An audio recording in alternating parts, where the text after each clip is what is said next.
በጌታ በኢየሱስ ክርስቶስ ስም ሰላም እላችኋለሁ። እግዚአብሔር የተመሰገነ ይሁን። በትምህርታችን ደግሞ መሰረት የእግዚአብሔር ባላደራዎች እንደምን አላችሁ? የእግዚአብሔር ቤተሰቦች ባለፈው ሳምንት ተማረን። የእግዚአብሔር መንግስት ዜጎች አይደለም? እግዚአብሔር የተመሰገነ ይሁን።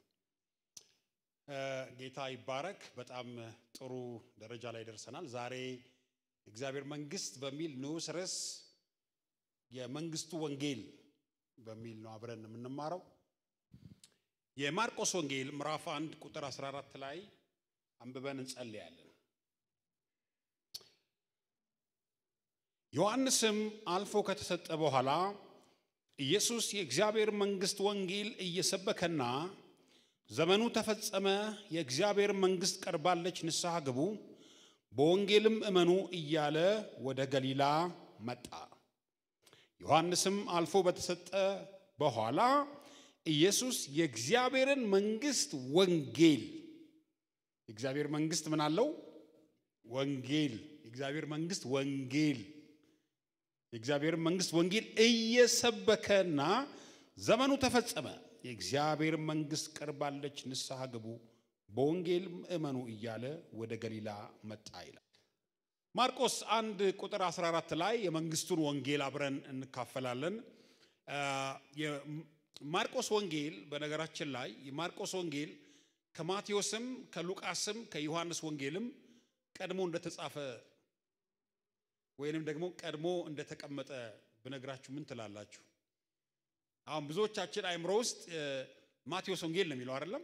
ማቴዎስ ወንጌል ከዛስ ማርቆስ ከዛስ ሉቃስ ከዛስ ዮሐንስ አይደለም? ማቴዎስ 28 ምዕራፍ አለው። ማርቆስ ስንት አለው? 16 አይደል? አሁን በምዕራፍ ከሆነ የምታዩት ማርቆስ በኋላ መጨረሻ ነበር እንደው ሆነ የነበረበት።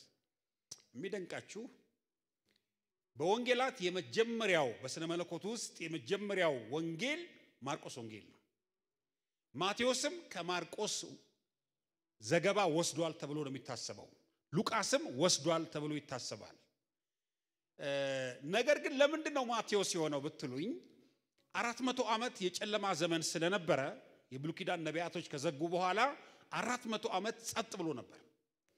ስለዚህ በጨለማ የቆየ ህዝብ ደግሞ ብርሃን አየ ብሎ የመጣው ማን ነው? ማቴዎስ። ማቴዎስ ወንጌል ላይ ነው ያለው። ማቴዎስ ወንጌል በጨለማ የቆየ ህዝብ ብርሃን አየ ብሎ ነው የመጣው። የመጀመሪያው የአይሁድ ወንጌልን እንዲደርስ ምልክትና ምክንያት የሆነው ማን ነው? ማቴዎስ ነው። ማቴዎስ መሲሁ ላይ የሚያተኩር ቃል ነው ያስተማረው። መሲሁ ላይ ኢየሱስ ክርስቶስ መድኃኔ ዓለም መሆኑን በደንብ አድርጎ ያስተማረው ማን ነው? ማቴዎስ ነው። ታስታውሱ እንደሆነ የዛሬ 6 ሳምንት ነው ይመስለኛል ማቴዎስ የእግዚአብሔር መንግስት ከሌሎች ወንጌላት በተሻለ በጠራና በሰፋ መንገድ ጽፏል ብያቸዋለሁ። ይሄንን የማቴዎስ ወንጌልን ብታጠኑ ታገኛላችሁ። የእግዚአብሔር መንግስት በዚህ ይመሰላል፣ በዚህ ይመሰላል፣ በገበያ ይመሰላል፣ በመረብ ይመሰላል ብሎ ያስቀመጠልን ማቴዎስ ነው። አሁን ጥያቄው ማርቆስ ለምን ሁለተኛ ሆነ ነው። ማርቆስ ለምን ሁለተኛ ሆነ? ለምን አንደኛ አይሆንም ብትሉ በጨለማ የቆየውን ህዝብ ለመድረስ የመጽሐፍ ቅዱስ ሊቃውንት የመጀመሪያ አድርገው ያስቀመጡት ማቴዎስ ነው። ማቴዎስ ለአይሁዶች የመጀመሪያ መልእክት አድራሽ በመሆኑ የማቴዎስ ትኩረት ደግሞ ኢየሱስ ክርስቶስ የእግዚአብሔር ልጅ እንደሆነ ማሳየት ነው። ማርቆስስ ጌታችን ኢየሱስ ክርስቶስን የሳለበትና ያተኮረበት መንገድ አገልጋይ የሰው ልጅ ሊያገለግል መጣ የሚለውን የምታገኙት ማርቆስ ላይ ነው። ሉቃስ ኢየሱስ ክርስቶስ ሰው ነው ብሎ ነው የሚያስተምረን። ዮሐንስ ደግሞ ኢየሱስ ክርስቶስ የሚሞክር አምላክ ነው። ለዚህ ነው መጀመሪያ ላይ ሎጎስ ቃልም ሎጎስ ነበረ ይላል። እግዚአብሔር ነበረ ብሎ ያስተምራል። እየጻፋችሁ ነው አይደል?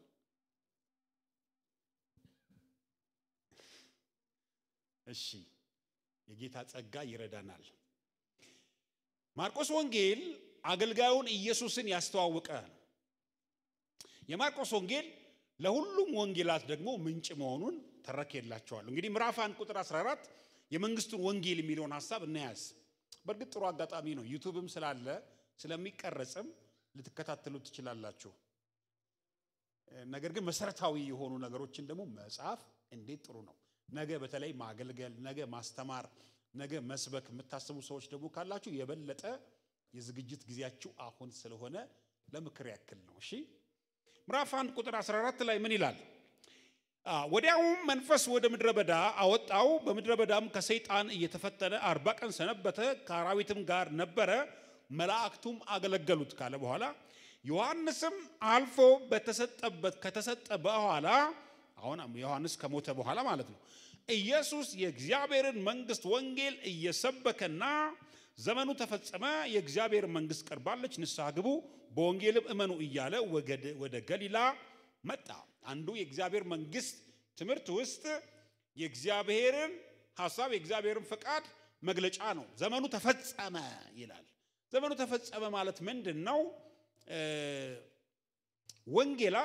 ወንጌላትም ሆነ መልእክታት የሐዋርያው ጳውሎስ መልእክታት የመጪውን ዘመን የኢየሱስ ክርስቶስን ዳግም መምጣት ላይ ትኩረት የሚያደርጉ ትምህርቶች ናቸው።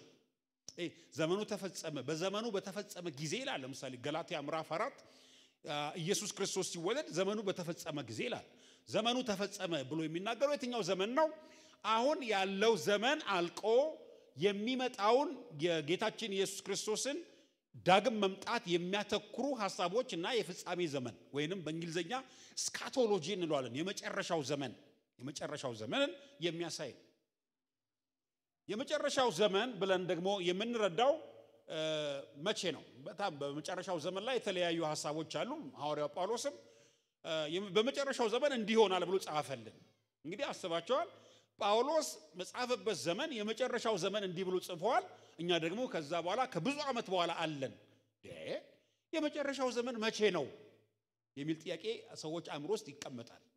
እንግዲህ የመጨረሻው ዘመን ኢየሱስ ክርስቶስ ከድንግል ማርያም ተወልዶ ስጋ ለብሶ እንደ ገላትያ ምዕራፍ 4 ጳውሎስ እንደጻፈው ወደኛ የመጣበት የመጀመሪያው ሐሳብ የመጨረሻው ዘመን መጀመሪያ ልንለው እንችላለን።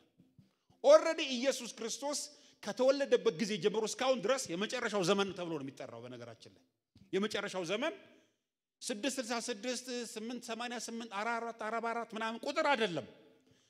ከጌታ ከኢየሱስ ክርስቶስ መወለድ ጀምሮ ዓለም በመጨረሻው ዘመን ውስጥ ነው ያለችው። ነገር ግን ለኛ ለመረዳት እንዲመቸን እሱ የመጣበትና የሱ ሚኒስትሪ የሱ አገልግሎት በነበረበት ዘመን የመጨረሻው ዘመን መጀመሪያ ልንለው እንችላለን እንጂ ሐዋርያ ጳውሎስ የመጨረሻው ዘመን ብሎ ባስቀመጠው የጢሞቴዎስ መጽሐፍ ላይ ሰዎች ገንዘብ ይወዳሉ፣ ሰው ይጣላሉ፣ ሰው እንደዚህ ያደርጋሉ፣ ያ ነገር አሁን አለ የለም። በዛ ጊዜ ላይ የተናገረው አሁንም አለ፣ ለውጥ የለውም። ስለዚህ አሁን የበለጠ የመጨረሻው ዘመን ምን ላይ ነን ያለነው? መጨረሻ ላይ። ይሄንን ስናቅ እንደው እንድንጸልይ፣ እንድንተጋ፣ እንድንጣበቅ፣ ጌታን እንድንፈልግ አይደለም የዘመኑ መጨረሻ መሆኑን ስናይ የበለጠ ዘላለም ላይ እንድናተኩር ኢተርኒቲ ፎከስድ እንድንሆን የዘላለምን አምላክ የበለጠ እንድንፈልግ ይረዳናል። በጌታ በኢየሱስ ስም ጸጋ ይርዳን። ይርዳን በጣም አሁን የመጨረሻው ዘመን ላይ ብቻ አይደለንም፣ የመጨረሻው ዘመን መጨረሻም ላይ ነን ያለነው። ለምን የዕብራዊ ጸሐፊ ለምሳሌ ሲናገር ምን አለ?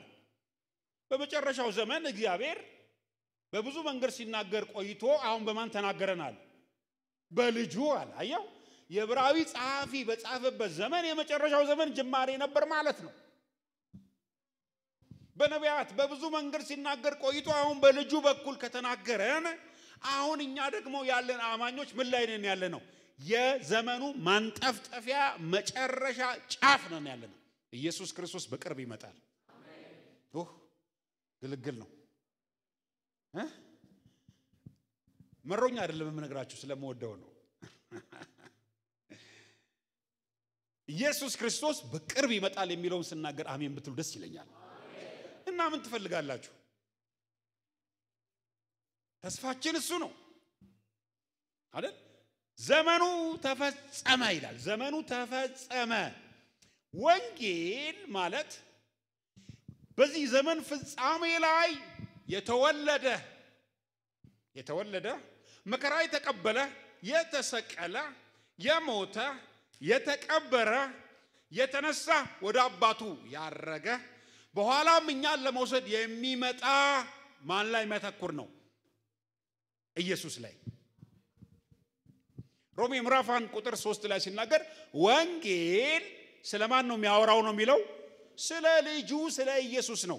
ይሄ ዝም ብሎ እንቶ ፈንቶ የኛ የግል ታሪክ በዚህ ገብቶ በዛ ወጥቶ ብለን የምናወራው ሳይሆን ጌታ ኢየሱስ ክርስቶስ ከውልደቱ እስከ ዳግም ምጽአቱ ያለውን የህይወት ዘመን በጠቅላላ የሚወክል ነው። ግማሽ ነገር ብቻ አይደለም። አሁን ወንጌል ጉድ ኒውስ ነው። አዎ ጉድ ኒውስ ነው። አዲስ ዜና ነው። ስለማን? ስለ ኢየሱስ መወለድ ለኃጢአታችን እኛን እንደመሰለ የምናወራበት መንገድ ነው። ብቻ አይደለም። ኢየሱስ ክርስቶስ ስለኛ መከራ እንደተቀበለ ማውራት ነው። ጉድ ኒውስ መከራውን ማውራት ነው። ሞቱ ጉድ ኒውስ ስለኛ ምን አድርጓል? ተሰቅሏል፣ ሞቷል። ጉድ ኒውስ ምንድነው? አዲስ ዜና ኢየሱስ ከመቃብር ተነስቷል። ጉድ ኒውስ ማንም ወደ ሰማይ ሊወጣ አይችልም። እሱ ብቻ ሄደ። ጉድ ኒውስ እሱ ብቻ ደግሞ ድጋሚ ምን ያደርጋል? ይመጣል። ምን ያደርገናል? ይወስደናል። አይ የጠበቃችሁ አልመሰለኝም። ብዙ ነገር ላይ የተጣበቀን ስለሆነን እየጠበቀን መሆናችን ያስፈራል። መጠበቅና መጣበቅ ይለያያል። ወንጌል ሮሜ ምዕራፍ 1 ቁጥር 3 ላይ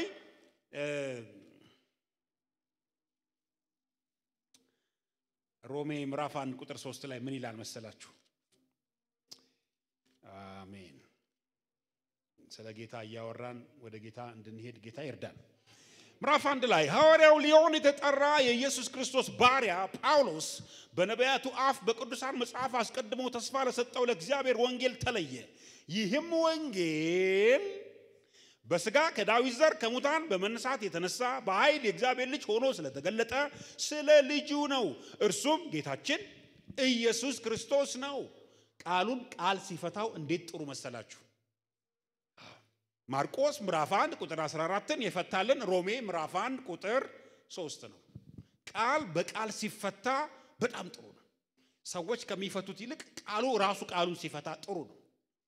ወንጌል በመጀመሪያ የተሰበከው በጌታችን በኢየሱስ ክርስቶስ በኩል ነው። እሱ ነው ወንጌል የሰበከው። ምክንያቱም ዮሐንስ ከሄደ በኋላ ዮሐንስ የብሉይ ኪዳን የመጨረሻው ነብይ ነው አይደል? ዮሐንስ መጥምቁ የመጨረሻው ነብይ ነው። እሱ እንደሞተ እንደተወሰደ ባለበት ሰዓት ላይ ነው ኢየሱስ ክርስቶስ የእግዚአብሔርን መንግስት ወንጌል የሰበከው። ስለዚህ ወንጌል የቤተ ክርስቲያን ዲፓርትመንት ፕሮግራም ብቻ አይደለም፣ የእግዚአብሔር መንግስት ፕሮግራም ነው። አያችሁ፣ ከፍ ያለ ነው። ወንጌል የሆኑ ቡድኖች የወንጌል ስርጭት ቡድኖች 6 ሰዎች ቲሸርት ለብሰው ብቻ የሚያገለግሉ ሳይሆን ወንጌል በመንግስቱ መንግስቱን የሚገልጽ መንግስቱን የሚወክል መንግስቱን የእግዚአብሔር መንግስት ወክሎ የሚያወራ ነው። ፕሮክላሜሽን አዋጅ። የእግዚአብሔር መንግስት ወንጌል ስንል ይሄ ነው። ወንጌል ምንድነው? ጥያቄው አይደል? ወንጌል ምንድነው? ወንጌል ዮሐንስ ወንጌል ምዕራፍ 3 ቁጥር 16 ላይ ወንጌል ምንድነው? በልጁ በኢየሱስ ክርስቶስ የሚያምን የዘላለም ሕይወት እንዲኖረው እንጂ እንዳይጠፋ በእርሱ የሚያምን ሁሉ የዘላለም ሕይወት እንዲኖረው እንጂ እንዳይጠፋ እግዚአብሔር አንድያ ልጁን እስኪሰጥ ድረስ ዓለሙን እንዲሁ ወዷልና። ወንጌል ማለት የእግዚአብሔር ፍቅር ለሰው ልጆች ተገለጠ ማለት ነው። እንደ እግዚአብሔር አይነት ወዳጅ በዓለም ላይ የለም። እንዴት ወደድከን አሉት። እንዲሁ ወድጃቸዋለሁ አለ። የሰዎች የፍቅር መስፈርት አላቸው። ሰዎች ሲወዱ መስፈርት አላቸው አይደለም? ይሄ ቢሟላ ይሄ ቢሆን ይላል። እግዚአብሔር እንዲሁ ወደደን። ሃሌሉያ!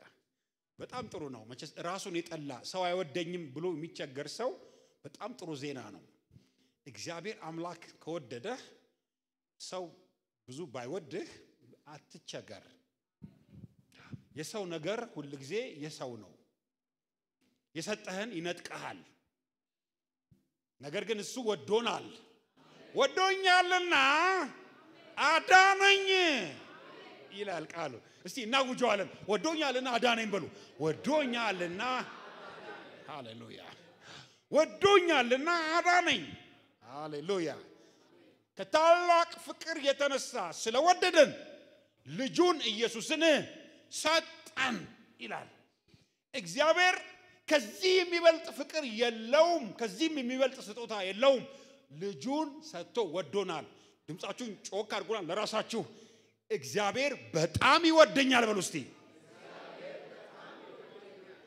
ይሄን ምልበ ምክንያት ነው ታውቃላችሁ ዛሬ ጌታን የሚያምኑ ሰዎች ራሳቸው ሱሳይድ እያደረጉ እየሞቱ ነው የሚወደኝ የለም ቤተሰቦቼ አይወዱኝም ጎረቤት አይወደኝም ብለው ይጨነቃሉ አልተማሩም ማለት ነው አሁንም እኔ የምነግራችሁ ነገር አለ የሚወዳችሁ አካባቢያችሁ ያለ ሰው ባይኖር የፈጠራችሁ ኃያል አምላክ ሁሉን የሚችል ጌታ ዓለማትን የተቆጣጠረው ትልቁ አምላክ ይወዳችኋል እስቲ ራሳችሁን ተናገሩ እግዚአብሔር ይወደኛል በሉ ከትልቅ ፍቅሩ የተነሳ እግዚአብሔር ስለወደደን ይላል ስለወደደን ፍቅር ይዞታል እግዚአብሔር ከኔና ከናንተ እንዲህ የሚያወራችሁ ስለወደደን ነው የሚገስጽ ስለወደደ ነው ተመለስ የሚል ስለወደደ ነው ይሄ መንገድ አይረባሽም የሚልሽ ስለወደደሽ ነው ልጄ በዚህ ጋር ሂጂ የሚለው ስለወደደሽ ነው አገልጋይ የሚልክልሽ ስለወደደሽ ነው ሲቸግርሽ እግዚአብሔር በነቢያቱ እየተናገረ የሚያጽናናሽ ስለወደደሽ ነው ሃሌሉያ እግዚአብሔር ይወደናል ለዓለም የምንሰጠው ወንጌል ታውቃላችሁ በዓለም ላይ ያሉ ሰዎች አንዱ የሚሰቃዩት ወዳጅ በማጣት ነው የምስራች እንላለን እግዚአብሔር ዓለሙን እንዲሁ ወዷል እህቶቻችን ወንድሞቻችንን በዚህ ዓለም ያሉ ሰዎች በክፋት በኃጢአት በርኩሰት ያሉትን ሁሉ እግዚአብሔር እንዲሁ ይወዳቸዋል ስሙ እናንተ ወንድሞቼ እናቶቼ ስሙ እግዚአብሔር እንዲሁ ይወዳቸዋል እናንተ ሰዎች ምን ይላሉ እውነት ግን ነው እኔን እግዚአብሔር ይወደኛል እኔኮ በጣም ያጠፋው ጥፋት ብዙ ነው እንትን አድርጌያለሁ ሳላቀይን ሰርቻለሁ አስወርጃለሁ ነፍስ ገድያለሁ እንደዚህ አድርጌያለሁ በዚህ ውስጥ ተሳትፌያለሁ እንደዚህ እግዚአብሔር ይቅር የሚል እግዚአብሔር ምህረቱ የበዛ እግዚአብሔር በፍቅሩ ተወዳዳሪ የሌለው ወዳጅ አምላክ ነው እግዚአብሔር ይወደኛል ባካችሁ መንፈስ ቅዱስ ይሄንን ቃል እንድንደጋግመው ይናገረኛል እስቲ ድገሙና እግዚአብሔር ይወደኛል በሉ ድገሙት ሁለት ጊዜ ሶስተኛ ጊዜ ድገሙት ወዳጅ በማጣት የተሰቃዩ ሰዎች እዚህ ውስጥ እንደሚኖሩ ነው የሚሰማኝ እግዚአብሔር ቃል እንደዚህ እጁን ዘርግቶ ያለ ኢየሱስ የተጠላችሁ ሰዎች አላችሁ ስለ ክርስቶስ ስለ ወንጌል የተገፋችሁ አክስት እህት ወንድም ከቤት ያስወጣችሁ ስልክ ማይደውሉላችሁ ማይፈልጓችሁ የምስራች ጉድ ኒውስ እግዚአብሔር ልጅ ኢየሱስ ስለናንተ ሞቷል ይወዳችኋል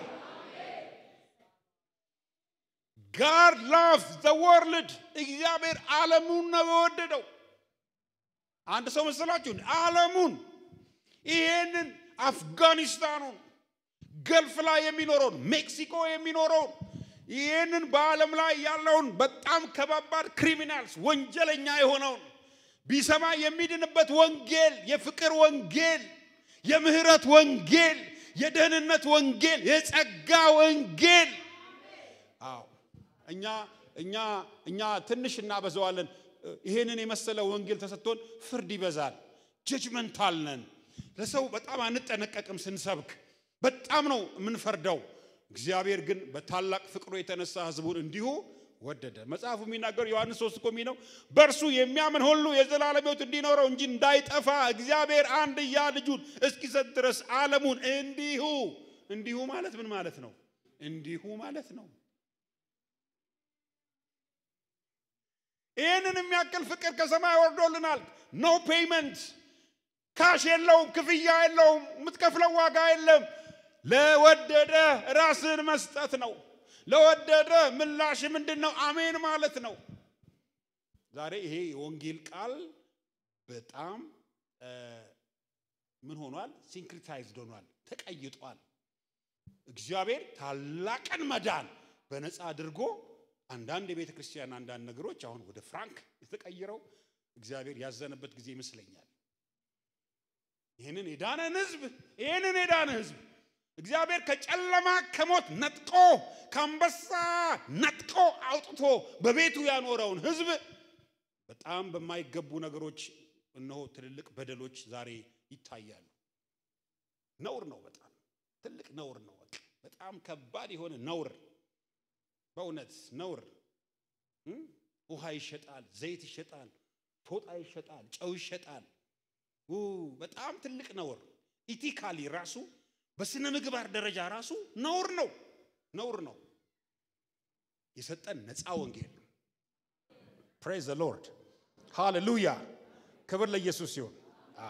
አንደኛ ቆሮንቶስ ምዕራፍ 15 ከቁጥር 1 እስከ 4 ለምን ሞተ ብትሉ፣ ወንጌል ለምን ሞተ ብትሉ ለኃጢአታችን ሞተ።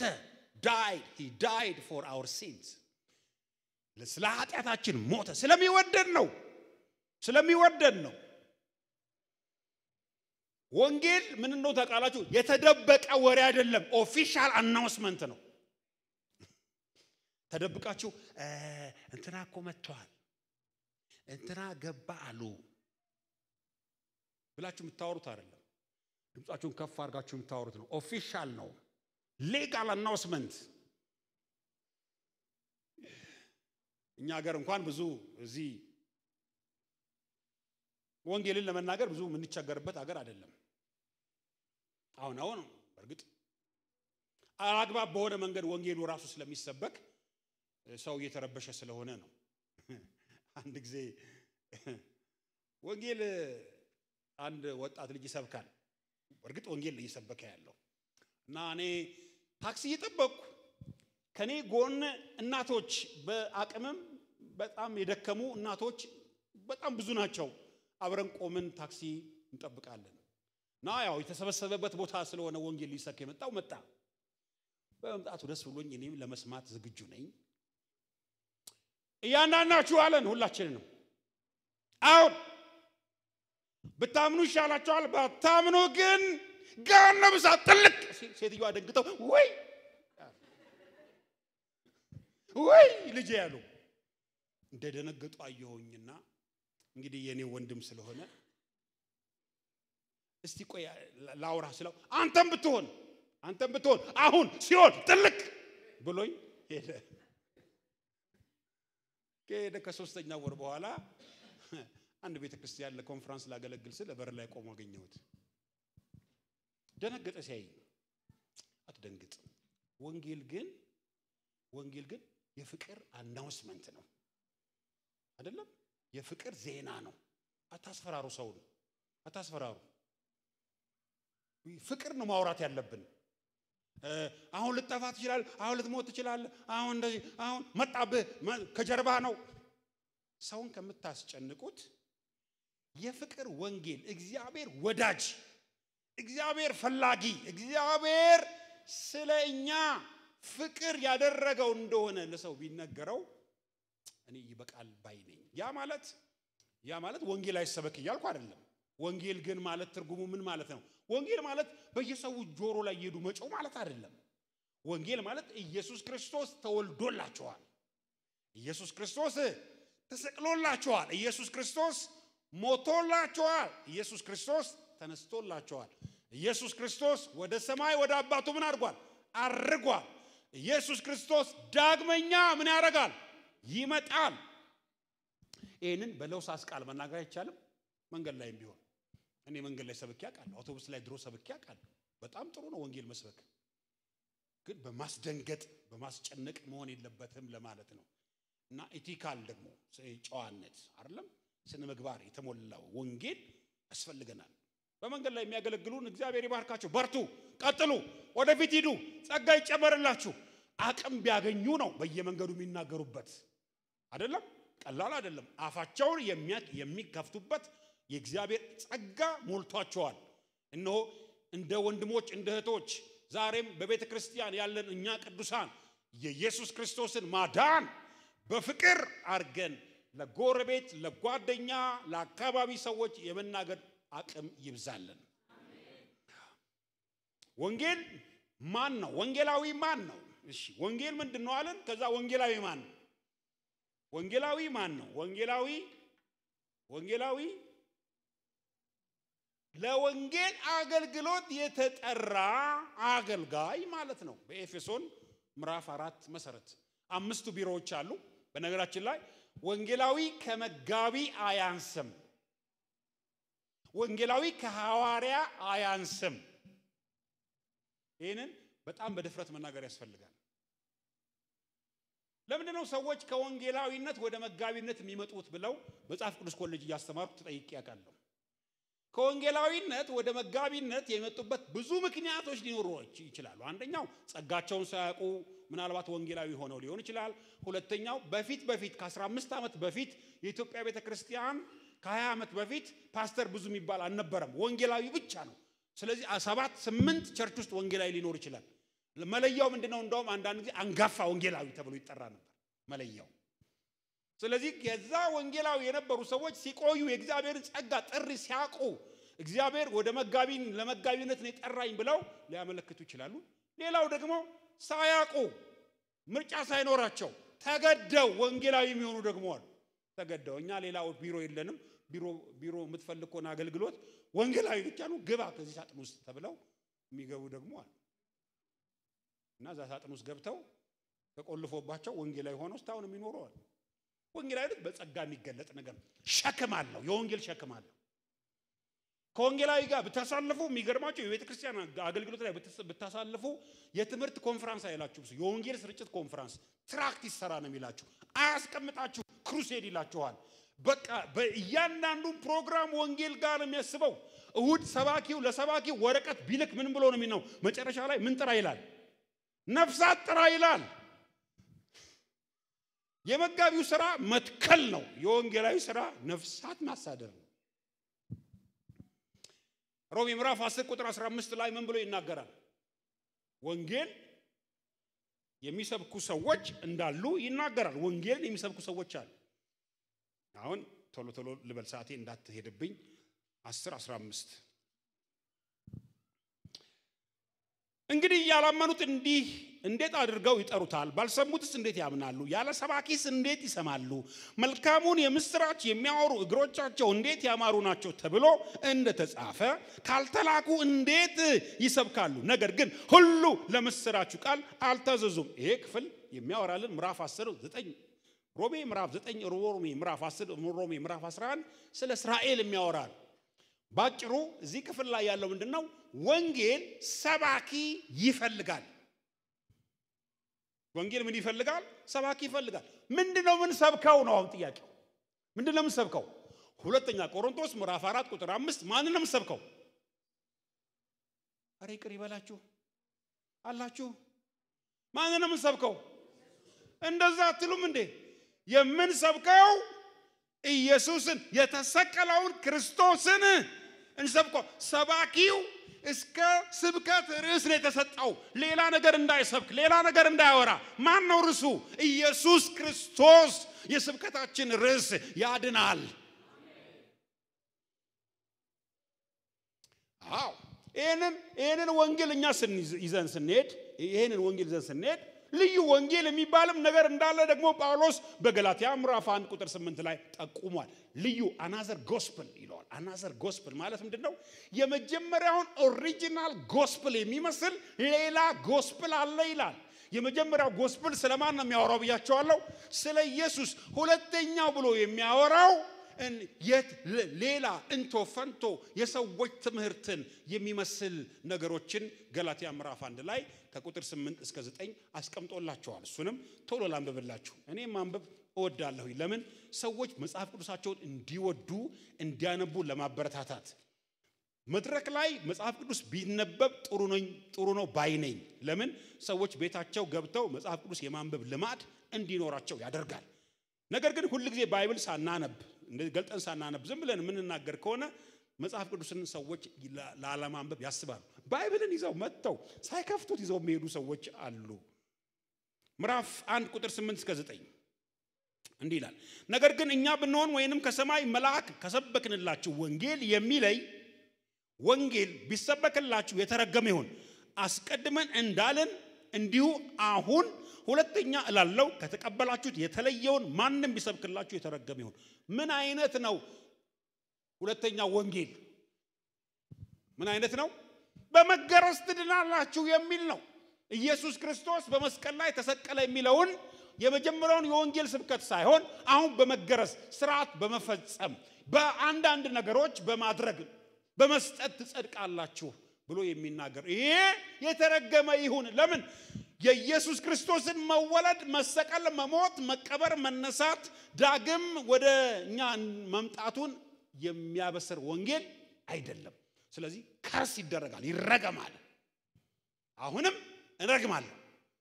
ረግማል ልዩ ወንጌል ኢየሱስን እንዳንመለከትና ወደ ኢየሱስ እንዳንጣራ አይናችን ኢየሱስ ላይ እንዳያደርግ የሚያደርግ ሌላ ወንጌል በኢየሱስ ስም የተመታ ይሁን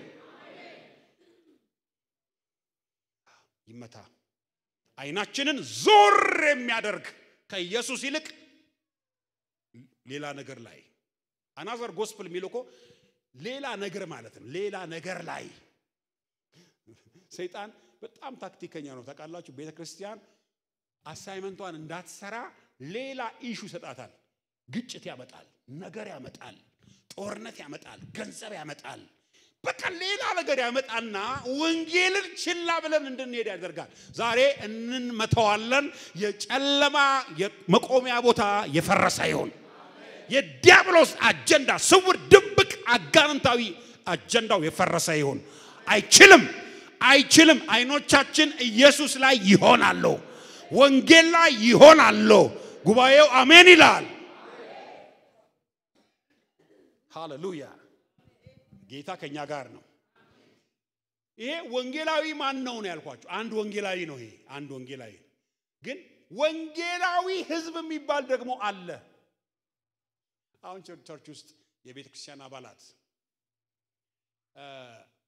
ከቤት ስንመጣ ሰው መመስከር የመስሪያ ቤት ጓደኞቻችን ስለ ወንጌል ነገሩ ማምጣት ብዙዎቻችን አቁመናል ትተናዋል ትዝም አይለንም ለምን ቢባል በቤተ ክርስቲያናችን ደሞዝ የሚበላ ወንጌላዊ ኤክስ የሚባል ሰውዬ አለ ይሄ ሰውዬ ጌትም ብሎ ይማምጣት አለበት ህዝብ አሸዋኑ እንደ በሲኖ ትራክ የሚመጣ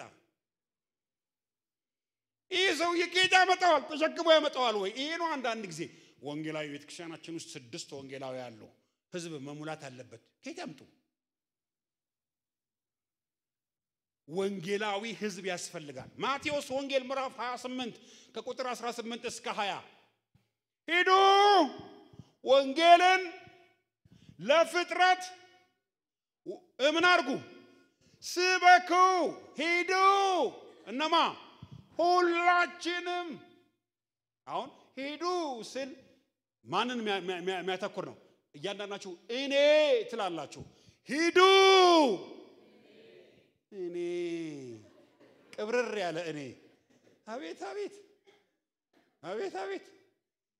በቃ እኔ ኧረ እባክሽ ደግሜ ላለው በጀግንነት በሉ እንጂ ወንጌል እኮ ነው እንደ አስክሬም እንደመላስ እኮ አይደለም ሂዱ እኔ ነኝ የሚሄደው ማለቴ ነው ሂዱ ብዙ ቁጥር ነው ማነው የሚሄደው እኔ ነኝ የሚሄደው I should start በኔ ነው መጀመር ያለበት ወንጌል የማይመለከተው የቤተ ክርስቲያን ምእመን ወንጌል የገባው አይደለም አይመለከተኝ የሚል ሰዎች አሉ ወንጌል የገባው አይደለም ለምን ወንጌላዊ አገልጋይ ወንጌልን በልዩ ጥሪና ጸጋ የሚያገለግል ሲሆን ወንጌላዊ ህዝብ የሚባል ደግሞ አለ የቤተ ክርስቲያኑ ህዝብ 1500 2000 ህዝብ ምንድነው ወንጌላዊ ህዝብ ነው ሃሌሉያ እስቲ አሁን እናውጃለን እኔ በሉ እስቲ ወንጌላዊ ህዝብ ነኝ በሉ እኔ ወንጌላዊ ህዝብ ነኝ ኦርዴን አልተደረጋችሁም የቤተ ክርስቲያንም የወር ደመወዝ አያስፈልጋችሁም ነገር ግን ስላዳናችሁ ስለ ኢየሱስ ክርስቶስ ባገኛችሁት አጋጣሚ ተሰብካላችሁ ያ ማለት ነው አይ ፓስተር ሙሴ ወንጌላዊ ህዝብ ብሎናል ብላችሁ ደሞ ከሰኞ ጀምራችሁ ጽፈት ቤት እየመጣችሁ ችግር እንዳታመጡና እንዳትፈታተኑኝ እኔ ያልኩት ምንድነው ወንጌላዊ ህዝብ ነን ሁላችንም ሄዱ ወንጌልን ለፍጥረት ሁሉ ሰበኩ እየሰበካችኋቸው ደቀ መዛሙርት አድርጉ ይሄ ለወንጌላዊ የተሰጠ ብቻ ሳይሆን ለወንጌላዊ ህዝብ የተሰጠ ነው praise the lord hallelujah ሴቶች ወንዶች ወጣቶች አባቶች እናቶች እጃችሁን ከፍ አድርጉ ይሄንን ጸጋ እንድትካፈሉ ፈልጋለሁ አንደበታችሁን ለወንጌል መንፈስ ቅዱስ ይክፈተው ነፍሳችሁን ለመንፈስ ቅዱስ በኢየሱስ ስም አስረክባለሁ የሚረዳው የወንጌል ጸጋ ይብዛላችሁ ደፋር የሚያደርግ የእግዚአብሔር ኃይል ያገኛችሁ አንደበታችሁ ይከፈት በቃ ባገኛችሁት መንገድ የት ይሄድክ ነው ሲባል እዚህ ይሄድኩ ነው አትበሉ እዚህ ይሄድኩ ነው እንዴት ይባላል ቸርች ይሄድኩ ነው ወንጌል ልሰማ ይሄድኩ ነው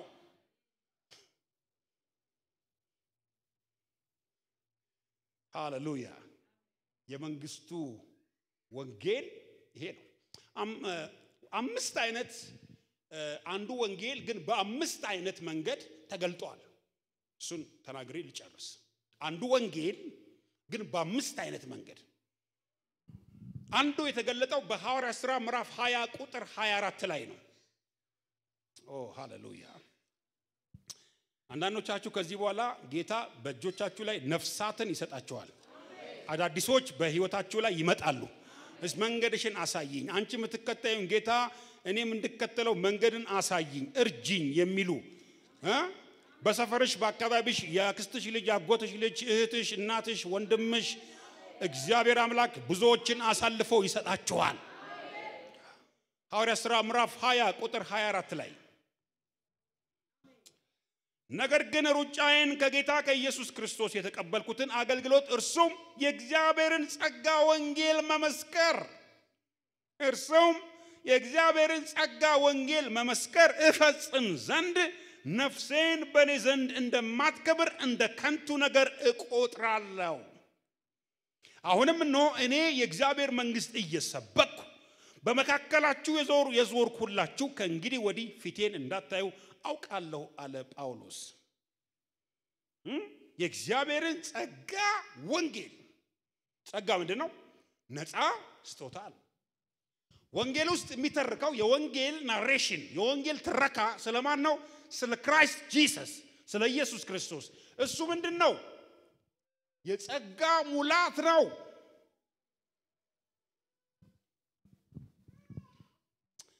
አንዳንድ ሰዎች እንዴት ነው ከኃጢአት ተለይቼ መኖረው ይላሉ ከኃጢአት ተለይቶ ለመኖር ሳይንሳዊ ጥበብ አይፈልግም ቴክኒክ አይፈልግም የእግዚአብሔር ጸጋ ተጽፏል መጽሐፉ ዓለማዊ ምኞትን ክደን የተባረከውን ተስፋ እንድንጠባበቅ የሚያደርግ ኃጢአትን ፈጽመን አላየውም አላቀውም እንድንል የሚያደርግ ጸጋ ተገልጧል አለ ቲቶ ላይ የእግዚአብሔር ጸጋ ምን አድርጓል አለ ተገልጧል ምንም ያደርጋል ዓለማዊ ምኞትን ምንም ያደርግ ክደን ትናንትና እንደዚህ አይነት ነገር ነበረ ግን አሁን እኔ ላይ የለም በሁለተኛ ቆሮንቶስ ምዕራፍ 5 ቁጥር 17 ላይ እንዳለው አሁን ምን ሆኛለሁ ማለት ነው አዲስ ፍጥረት ኒው ክሪኤሽን ሲከኒ ጋር አንድ ላይ እናውጃለን አሁን በሉስቲ አዲስ ፍጥረት ስለሆነ ትናንትና በህይወቴ ላይ የነበረ የኃጢአት ልምምድ በኔ ላይ አይሰራም አሁን አዲስ ሆኛለሁ አሮጌው አልፏል አዲስ ነገር ይሆናል ጩና አሜን በሉ አንዴ አሜን የጸጋ ወንጌል ይባላል ጸጋ የሚረዳ የእግዚአብሔር ኃይል ጸጋ ግሬስ ጸጋ በጣም እኔ ስለ ጸጋ ማስተማር ወዳለሁ ጸጋ ነፃ ስጦታ ነው ነገር ግን የኃጢአት ላይሰንስ አይደለም ያዳነን ዋጋ ከፍሎ ነው ለኛ ነው እንጂ ፍሪ የሆነው ኢየሱስማ ሞቷል ነፃ የሆነው ለምንድን ነው ልንገዛው ስለማንችል ነው በህይወታችሁ ውስጥ ልንገራችሁ ከአቅማችሁ በላይ የሆነውን ነገር ሁሉ እግዚአብሔር በህይወታችሁ ላይ ያመጣላችኋል ልታገኙት የማትችሉት ከአቅማችሁ በላይ የሆነ ነገር ይሄ አሁን የዘላለም ህይወት ልናገኘው የምንችለው ነገር እኮ አይደለም ከአቅማችን በላይ ነው እግዚአብሔር ነፃ አደረገልን አሁንም እነግራችሁ በላያችሁ ላይ ይሄን ትንቢት እናገራለሁ ከአቅማችሁ በላይ ልታገኙት የማትችሏቸው መልካም ነገሮች በጌታ በኢየሱስ ስም ወደ ህይወታችሁ ይመጣሉ ለምን ስለማትችሉት መግዛት ስለማትችሉ አቅማችሁ ስለማይፈቅድ ነገር ግን ነገሩ ስለሚያስፈልጋችሁ በኢየሱስ ክርስቶስ ስም እግዚአብሔር ይሞላላችኋል ማንኛውም ነገር ነው ያልኳችሁ ዝርዝሩን አልገባበትም ማንኛውም ነገር አንዳንዶቻችሁ አልተረዳችሁም ቢረተረዱ ኖሮ ይሄንን ቆማችሁ ነበር ምክንያቱም ብዙ የሚያስፈልጉ ነገሮች አሉ እኔ ግን ይሄን የትንቢት መንፈስ መጥቶብኛል ከአቅሙ በላይ የሆነ ሊይዘው የሚያስፈልገው ግን ሩቅ ይመስለ በቃ ሊገዛው የማይችል በፍጹም ባንተ ደሞዝ ልታረጋው ማችለውን እግዚአብሔር በህይወት ላይ ያመጣዋል አሜን የዘላለም ህይወት ፕሪንሲፕል አንዱ ይሄ ነው ለናገኘው የማንችለውን ህይወት ኢየሱስ ነፃ አድርጎ ሰጠን የጸጋ ወንጌል ይባላል ሁለተኛው የመንግስቱ ወንጌል ማቴዎስ 4 ቁጥር 23 ላይ ኢየሱስ ክርስቶስ የመንግስቱን ወንጌል እየሰበከ ድዌውን እየፈወሰ አንዱ ነገር በመንግስቱ ወንጌል ውስጥ ፓኬጅ ሂሊንግ አለ ሙሉ የሆነ ፈውስ ለዚህ ነው ይሄን ጸልያለሁ አሁን በጌታ በኢየሱስ ክርስቶስ ስም ሰዎችን ነፃ የሚያደርግ የእግዚአብሔር ኃይል በዚህ ጉባኤ ውስጥ ይለፍ አላቫቲያ ፕራሳካ ሃሌሉያ ሰዎችን ፍሪ የሚያደርግ ከስራታቸው ነፃ የሚያደርግ የእግዚአብሔር ኃይል በኢየሱስ ስም በቤታቸው ይለፍ የታመሙ ባልጋቸው ላይ ያሉ ባልጋ ቁራኛ ላይ ያሉ እነሆ በጣም ከባድ የሆነ ሲቪር የሆነ ክሪቲካል የሆነ ችግር ውስጥ የሚገኙ ቤተሰቦች ጓደኞች ወንድሞች በሩቅ ሀገር በቅርብ ያሉ ቢኖሩ ጸልያለሁ በመንግስቱ ወንጌል ውስጥ ጌታችን ኢየሱስ ክርስቶስ ድዌውን እየፈወሰ ይላል ይሄንን የመፈወስ ኃይል በላያቸው ላይ ይሁንባቸው አንተ በሽታ በኢየሱስ ስም ተነቅለ ውጣ የመቀበል ድርሻ እናንተ ነው እኔ በማመን ነው የምጸልየው እኔ በማመን ጸልያለሁ የተዘጉ ማህፀኖች የተከፈቱ ይሆነው የተከደኑ የተከፈቱ ይሆነው የተያዙ ነገሮች የተለቀቁ ይሆነው ካላፋትራ ሺዲ ለቢትራባሳ ለአንዳንድ ሰዎች በር ይከፈትላቸዋል ለአንዳንድ ሰዎች አዲስ ነገር ይሆናል ለአንዳንድ ሰዎች ዜና ይሆናል ለአንዳንድ ሰዎች በቅርብ የምትሰሟቸው አዲስ ነገሮች አሉ ለአንዳንድ ሰዎች አልከፈት ያሉ የብዙ አመት ጥያቄዎች ይከፈታሉ ይመለሳሉ ጮክ ብላችሁ አሜን በሉ አንዴ አሜን አንተና ዝም ብሎ ትምህርት ብቻ መሆን የለበትም ዝም ብሎ ስክሪፕቱ መጽሐፍ ሳይሆን ስፒሪት ያስፈልጋል መንፈስ ያስፈልጋል ሃሌሉያ ኢየሱስ እየፈወሰ ካለ እየፈወሰ የሚለውን እየተማርና እንሄድም እየፈወሰን ነው የምንሄደው እንደዛ ዝም ብለ ኢየሱስ ድንቅ ያደረገ የሚለውን ድንቅ ያደረገ እየጻፍከ መሄደ ድንቅ ይሆን በእኔ ህይወት በሉት አውጁ አንዴ ድንቅ ነገር ይሆናል በሉ አንዴ በሚቀጥሉት ጊዜ አትበሉ እስቲ በእኔ ህይወት በሉ አዲስ ነገር ይሆናል በሉ አንዴ ኧረ አንድ ሰው ጮህ አሜን ይበላል ዛሬ ልዩ መንፈስ አለ ዛሬ እስቲ አጨብጭቡ ለእግዚአብሔር ክብር ሃሌሉያ praise god ሃሌሉያ በቃ እኔ እሁድ ያለው ነው መሰለኝ የእሁድ ጉባኤ ጢም ያላረ ሁለተኛው እነሆ እናንተን አላያችሁም እሁድን ነው ማየውኔ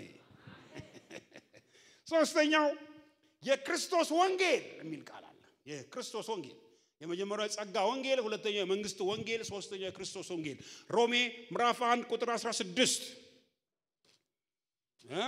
ሮሜ ምዕራፍ 1 ቁጥር 16 ምን ይላል? በወንጌል አላፍርምና አስቀድሞ ለአይሁዳዊ ደግሞም ለግሪክ ሰው ለሚያምን ሁሉ የእግዚአብሔር ኃይል ለማዳን ነው። አላፍርበትም አለ።